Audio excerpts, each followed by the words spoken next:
नमस्कार, जय हिंद, वंदे मातरम। आप सभी विद्यार्थियों का स्वागत है आपके अपने यूट्यूब प्लेटफॉर्म उदय एजुकेशन में। विद्यार्थियों, इस वीडियो में बात करेंगे 8वीं बोर्ड परीक्षा 2026 की दृष्टि से इम्पोर्टेंट कक्षा 8वीं का सामाजिक विज्ञान के पेपर के बारे में, जो कि इस बार आपके आने वाले बोर्ड एग्जाम की दृष्टि से वेरी वेरी मोस्ट इम्पोर्टेंट रहेगा और आप सभी विद्यार्थियों के लिए वरदान साबित होने वाला है। विद्यार्थियों, वीडियो को पूरा देखिएगा। मैं उत्तर सहित प्रत्येक प्रश्न को बताने वाला हूँ और यहाँ से आपको काफ़ी फायदा होने वाला है। बिल्कुल इसी पैटर्न के आधार पे आपका पेपर आने की पूरी संभावना है और आएगा भी। चलिए बढ़ते हैं पहले प्रश्न की ओर। पहला प्रश्न है आपके बहुविकल्पात्मक प्रश्न यानी अबसद के रूप में। इसमें पहला है कि भारत का अंतिम वायसराय कौन था। आपको बताना है भारत का अंतिम वायसराय है वो कौन था। Lord Mountbatten, Lord Curzon, Irwin, Prince Charles. तो विद्यार्थियों, इसका सही आंसर क्या होगा। भारत का अंतिम वायसराय है लॉर्ड माउंटबेटन था। ऑप्शन अ रहेगा इसका सही आंसर। अगला प्रश्न है घुमंतु किसान मुख्यतः रहते थे दक्षिण भारत में, पश्चिमी भारत में, पूर्वोत्तर और मध्य भारत में, उत्तर भारत में। तो विद्यार्थियों, घुमंतु किसान है वो कहाँ रहते थे, पूर्वोत्तर और मध्य भारत में। चलिए अगले प्रश्न की ओर बढ़ते हैं। पृथ्वी के कितने प्रतिशत भाग पर भूमि है। 20%, 30%, 40% या 50%। तो विद्यार्थियों, इसका सही आंसर क्या होगा। पृथ्वी के 30% भाग पर भूमि है यानी जमीन है। तो बाकी 70% या 71% भाग पे क्या है। तो 71% भाग पे लगभग है वो क्या है, जल है। कितना, 70 से 71% भाग दे। अगला है भूमि का उपयोग निम्न में से किस कार्य के लिए किया जाता है। मत्स्य पालन के लिए, वानिकी के लिए, नौवहन के लिए या फिर ह्यूमस निर्माण के लिए। तो वानिकी मतलब वन के लिए है वो भूमि का उपयोग किया जाता है। अगला प्रश्न है निम्न में से हुरडा सम्मेलन की अध्यक्षता किसने की थी। महाराणा जगत सिंह द्वितीय ने, सवाई जय सिंह, अभय सिंह, भगत सिंह। तो विद्यार्थियों, इसका सही आंसर क्या होगा, महाराणा जगत सिंह द्वितीय ने। अगला है भोपाल स्थित यूनियन कार्बोनेट फैक्ट्री के आसपास दूषित इलाकों में स्थित हैंडपंपों को सरकार ने किस रंग से पुतवा दिया। तो उसमें लाल रंग से उनको पुतवा दिया, मतलब लाल रंग से रंग दिया।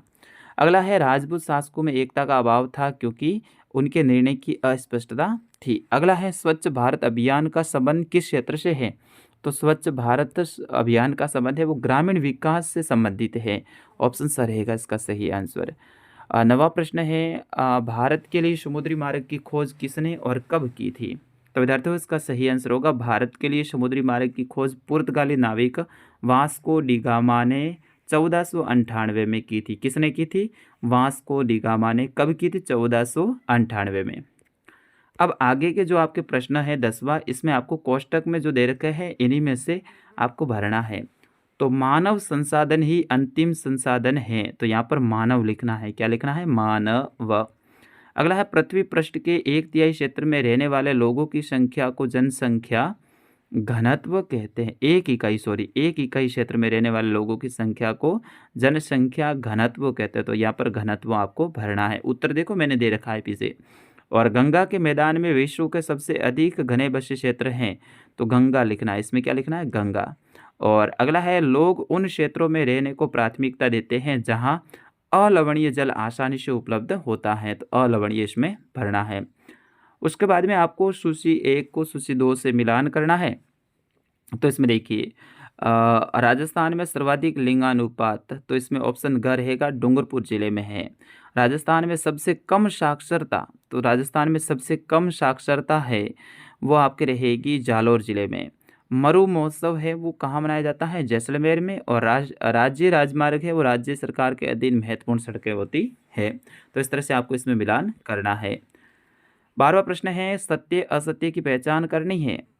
तो व्यवस्था में निहित असमानता को खत्म करने के लिए सरकार कानून का इस्तेमाल करती है, सत्य है। इसमें रहेगा सत्य। अगला है आरक्षण का लाभ उठाने हेतु जनजातियों के उम्मीदवार को प्रमाण पत्र देना आवश्यक होता है। तो बिल्कुल उनको लाभ उठाना है तो प्रमाण पत्र देना पड़ेगा, जाति प्रमाण पत्र, ठीक है। तो इसमें रहेगा सत्य। सरकार आंशिक आबादी के लिए जन सुविधाओं की व्यवस्था करती है, असत्य। आंशिक नहीं, सभी आबादी के लिए करती है, तो आंशिक नहीं रहेगा, तो इसमें रहेगा ये असत्य। निजी कंपनियों के मुनाफे के लिए ही काम करती है, तो ये सत्य रहेगा। निजी कंपनियां है वो मुनाफे के लिए काम करती है, तो बिल्कुल अपने फायदे के लिए तो वो काम करती है, ये सत्य रहेगा। 13वां प्रश्न है आपके लघुतरात्मक प्रश्न 13 से 22 तक। इसमें 13वें में फर्स्ट है कि राजस्व निर्धारण की नई मुद्रा व्यवस्था के कारण पैदा हुई 2 समस्याएँ लिखिए। मुद्रा व्यवस्था विद्यार्थियों बहुत इंपॉर्टेंट है, ये प्रश्न आपके एग्ज़ाम में छपने वाला है।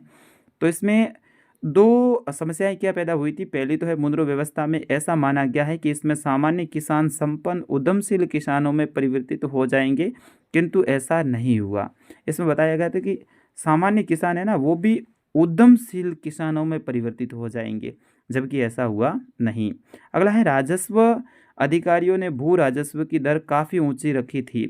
रैयत इतना भू राजस्व देने की स्थिति में नहीं थे, इसीलिए वह गाँवों से भाग रहे थे। मतलब टैक्स था, भू राजस्व था, वो अधिक बढ़ा दिया था और ज़्यादातर किसान, रैयत का मतलब होता है किसान, वो दे नहीं पा रहे थे, इसलिए वो ज़मीन को छोड़ के वहाँ से भाग रहे थे। अगला प्रश्न है वर्नाकुलर से आप क्या समझते हैं या फिर क्या आशय है? वर्नाकुलर शब्द आमतौर पर मानक भाषा के अलग किसी स्थानीय भाषा बोली के लिए इस्तेमाल किया जाता है। भारत जैसे औपनिवेशिक देशों में औपनिवेशिक देश अंग्रेज रोज़मर्रा अपने इस्तेमाल की स्थानीय भाषाओं में साम्राज्यवादी शासकों की भाषा भाषा अंग्रेजी के बीच फ़र्क को चिन्हित करने के लिए इस शब्द का उपयोग करते थे। कौन? अंग्रेज लोग। अगला है 200 साल पहले भारत में महिलाओं की स्थिति अच्छी नहीं थी। कथन पर अपनी राय है वो आपको देनी है। 200 साल पहले भारत में महिलाओं की स्थिति अच्छी नहीं थी, इसके ऊपर आपको राय देनी है। तो 200 साल पहले भारत में महिलाओं की स्थिति अच्छी नहीं थी क्योंकि समाज में स्त्रियों और पुरुषों के बीच काफ़ी भेदभाव किया जाता था। लड़कियों की शादी बहुत कम उम्र में कर दी जाती थी। हिंदू व मुसलमान दोनों धर्मों के पुरुष एक से ज़्यादा पत्नियां रख सकते थे। देश के कुछ भागों में विधवाओं से ये उम्मीद की जाती थी कि वे अपने पति के साथ चिता पर ही जिंदा जल जाएं। संपत्ति पर भी महिलाओं के अधिकार बहुत सीमित थे। शिक्षा तक महिलाओं की प्राय कोई पहुंच नहीं थी। अगला है सतत पोषणीय विकास की प्रमुख सिद्धांत क्या है? तो जीवन के सभी रूपों का आदर और देखभाल करना। पहला सिद्धांत क्या है? जीवन के सभी रूपों का आदर करना और उनका देखभाल करना। दूसरा था कि मानव जीवन की गुणवत्ता को बढ़ाना, मानव जीवन की जो गुणवत्ता है उनको बढ़ाना। तीसरा था पृथ्वी की जीवन शक्ति और विविधता का संरक्षण करना, पृथ्वी की जीवन शक्ति और विविधता का संरक्षण करना। अगला था कि प्राकृतिक संसाधनों के ह्रास को कम करना, प्राकृतिक संसाधनों के ह्रास को कम करना। अगला है पर्यावरण के प्रति व्यक्तिगत व्यवहार एवं अभ्यास में परिवर्तन करना, पर्यावरण के प्रति व्यक्तिगत जो व्यवहार है और जो अभ्यास है उसमें क्या करना? परिवर्तन करना। और अगला है समुदाय को अपने पर्यावरण की देखभाल योग्य बनाना था। अगला प्रश्न है निर्वाह कृषि और गहन निर्वाह कृषि में अंतर आपको बताना है। निर्वाह कृषि ऐसी कृषि जिसमें किसान अपने परिवार के भरण पोषण के लिए खेती करता है, उसे निर्वाह कृषि कहते हैं। गहन कृषि उसे कहते हैं जिसमें परिवार के भरण पोषण के साथ में कुछ पैसे कमाने के उद्देश्य से खेती करता है। अगला है इसमें गहन में अधिक औजारों की आवश्यकता होती है, निर्वाह में कम औजारों की आवश्यकता होती है। राज्यसभा की भूमिका को विस्तार से स्पष्ट कीजिए। नोट कर लो, ये प्रश्न छपने वाला है। राज्यसभा भारतीय संसद का उच्च व द्वितीय सदन है। यह सभा देश के राज्यों के प्रतिनिधि के रूप में काम करती है।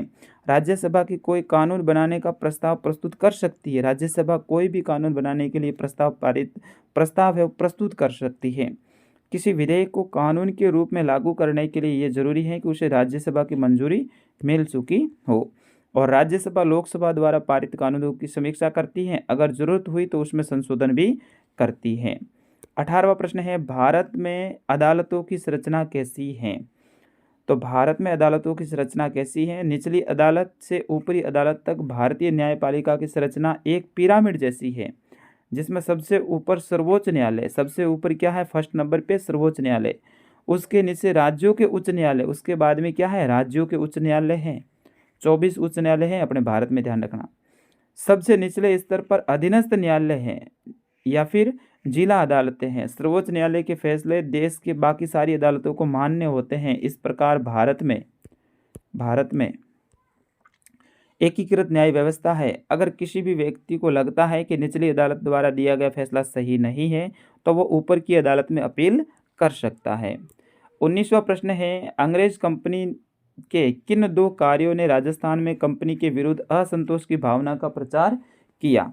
तो विद्यार्थियों इसका सही आंसर होगा आपके अंग्रेज कंपनी ने राज्यों के आंतरिक मामलों में हस्तक्षेप करके तथा किसानों, सामंतों, जनसाधारण के हितों को कुठाराघात करके राजस्थान में कंपनी के विरुद्ध असंतोष की भावना का प्रचार किया। अगला प्रश्न है साइबर सुरक्षा के 2 उपाय लिखिए। ये प्रश्न आपके एग्जाम में छपने वाला है, इम्पोर्टेंट आप मान लो। साइबर सुरक्षा के 2 उपाय। पहला है अपने कंप्यूटर व लैपटॉप के नवीनतम एंटीवायरस सॉफ्टवेयर का उपयोग करें। कंप्यूटर के अंदर क्या होना चाहिए? एंटीवायरस सॉफ्टवेयर होना चाहिए। दूसरा है किसी को भी फ़ोन या ईमेल पर व्यक्तिगत जानकारी नहीं देनी है। किसी को भी व्यक्तिगत जानकारी अपनी है वो देनी नहीं है। चलिए दूसरा है कि ग्राम न्यायालय पर संक्षिप्त में टिप्पणी लिखनी है। ग्राम न्यायालय क्या होता है? तो ग्राम न्यायालय ग्रामीण क्षेत्रों में ग्राम पंचायत स्तर पर शीघ्र और सुलभ न्याय दिलाने के लिए एक्ट 2008 के तहत ग्राम न्यायालयों की स्थापना की गई है। इन ग्राम न्यायालयों के न्यायिक अधिकारियों की नियुक्ति उच्च न्यायालय के परामर्श पर की जाती है। दूसरा है कि राजस्थान में मंदिरों के निर्माण कब से और किन के द्वारा किया गया है? तो ये प्रश्न आपके लिए इंपॉर्टेंट रहेगा, याद कर लीजिए। अगला है राजस्थान के किन्हीं 2 प्रमुख वृद्ध उद्योगों का वर्णन कीजिए। वृद्ध का मतलब है बड़े उद्योग। तो इसमें पहला है सूती वस्त्र उद्योग। ये राजस्थान का सबसे प्राचीन उद्योग है। वर्तमान भीलवाड़ा राजस्थान प्रमुख वस्त्र उत्पादक क्षेत्र है। इसके अतिरिक्त वस्त्रों की रंगाई, सफाई और बंदेज का कार्य जयपुर, जोधपुर, चूरू, बीकानेर, नागौर आदि इनके प्रमुख केंद्र हैं। दूसरा आप लिखोगे सीमेंट उद्योग। राजस्थान में सीमेंट उद्योग भारत का अग्रणी राज्य माना जाता है। कच्चे माल की उपलब्धता के कारण चित्तौड़गढ़ सीमेंट उत्पादन के लिए आदर्श जिला माना जाता है। कौन सा? चित्तौड़गढ़। क्यों? क्योंकि यहाँ पर कच्चा माल सबसे ज़्यादा मिलता है।